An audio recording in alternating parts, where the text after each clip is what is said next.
Now, when we've been talking about flooding on the Sabine River, you've probably seen some very familiar images. Roadways filled with water, the sounds of helicopters flying overhead. But here's one thing you probably have not seen. A house in the middle of all that water with a family, safe and dry. Kip Coltrane banded together with a few other contractors, some of them rivals, to help a family he's known for only a few days. It's just not one of them situations as a contractor where I felt good about leaving. Not worrying about my work, but I know what to do if something should happen, so I felt it was better to stay and find people. I just couldn't leave. With a couple of bulldozers and dump trucks and about 14,000 yards of dirt, Coltrane helped Thor McKay surround his home with a levee that's 10 feet high. They came in within 24 hours, had this thing built, and we had the Visqueen over it, and we were ready.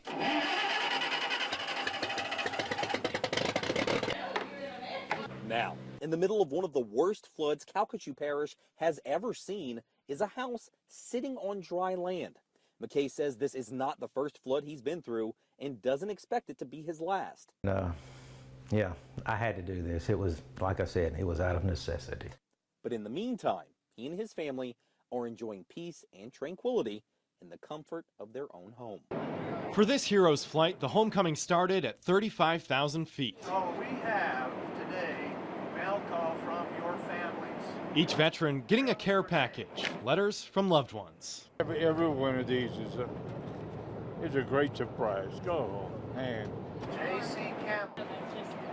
Just like in their service days, nothing is as meaningful as word from home. And landing home capped off 3 busy and meaningful days.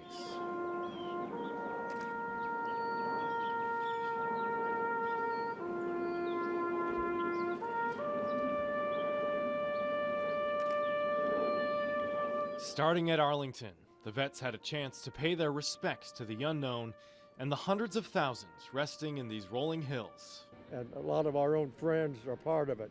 Now, no matter how many times you would go to Arlington, you get that same feeling. George! On this trip, members of all branches, the Marines, the iconic photo immortalized in a statue bringing back memories for Buddy Tate.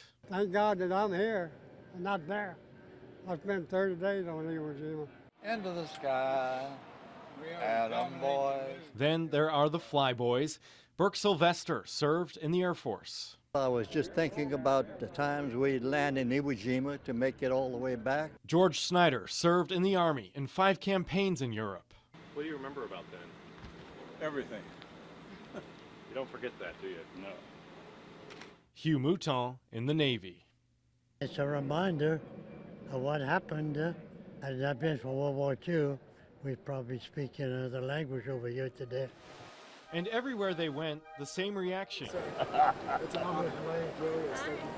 Hey, all right. Gratitude. I know you did. We appreciate it.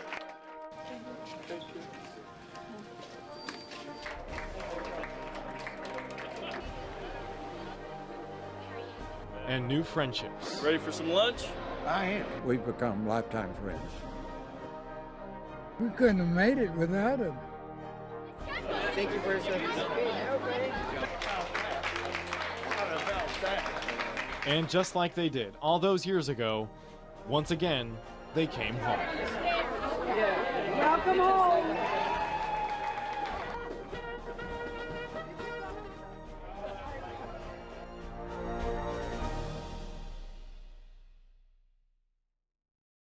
So just how hard is it to play hipster bingo? I've seen all these already. This would not be hard at all. People could win this. There's only one way to find out. Keep your eyes open. You may catch those neon-colored sunglasses. Or a henna tattoo. Keep your ears open too. You may catch the bongo player who's not on stage. And no festival is complete without a tambourine.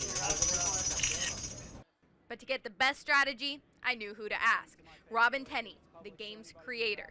Seeing all the quirky, odd things, you know, and I was like, man, that's like the 10th straw fedora I've seen, or a girl with high-waisted shorts, you know, like, it's like if we were playing bingo right now, I'd have nailed it, you know. His advice? You gotta go to all the crowded spots, you know, go where the people are. So to the crowds we went. Rainbow hair, knit beanies, beaded hair. Then there's a girl who can't stop taking selfies. Turns out festival brings out the hipster in all of us.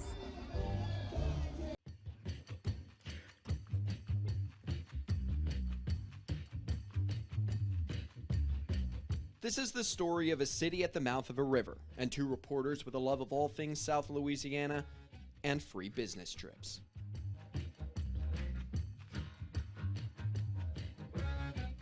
So we ventured out on a quest to find every competitive advantage possible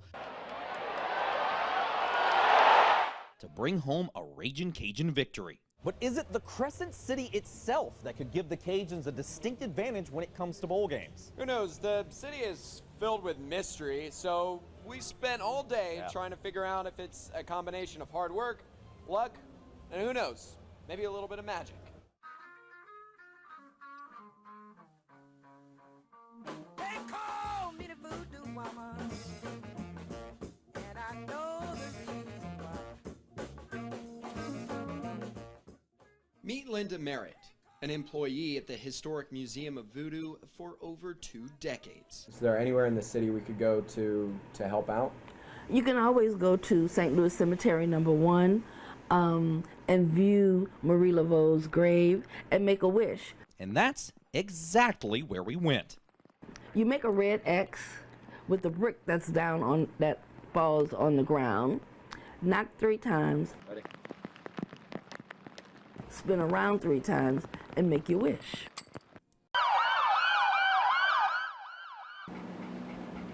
The crowd pays their respects. His handler fights back tears. His Roscoe the police dog is laid to rest in front of Crowley Police Station. And we always know in the back of our minds that there is a day that might come like this, but we always pray it doesn't. In the crowd is Crowley's only other police dog, Uzi, and his handler, Dwayne Scheck-Snyder. It would be devastating, and like losing your best friend. Boy. You know, people would sit here and say, you know, he's just a dog, and you had to have known Roscoe, number one, but every canine in every department is a sworn police officer. Going with tradition, Police Chief Jimmy Broussard makes one last call for Roscoe. 1 to K9, 2-5. And going with tradition, there's no response. 1 to K9, 2-5. K925 is not responding. Roscoe is no longer with us, and he ended his watch on Wednesday, March 22nd, 2017. Roscoe fulfilled his purpose. He did what he was trained to do, and he did it to the best of his abilities. Order. Oh. In Crowley, Brianna Malloy, KTC TV3. You're making our job even more difficult. Teacher Daisha Hargrave spoke up during public comment.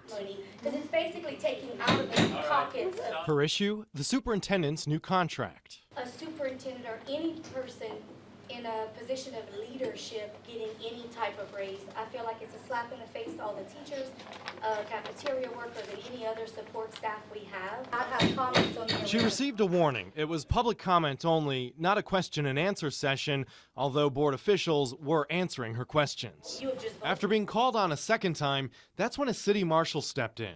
Excuse me. Is it against policy to stand? Sir, do not. This is the most disgraceful. Hargrave left the meeting, but in the hallway, Right now. Why? What are you doing? What are you doing? Don't. Can you explain?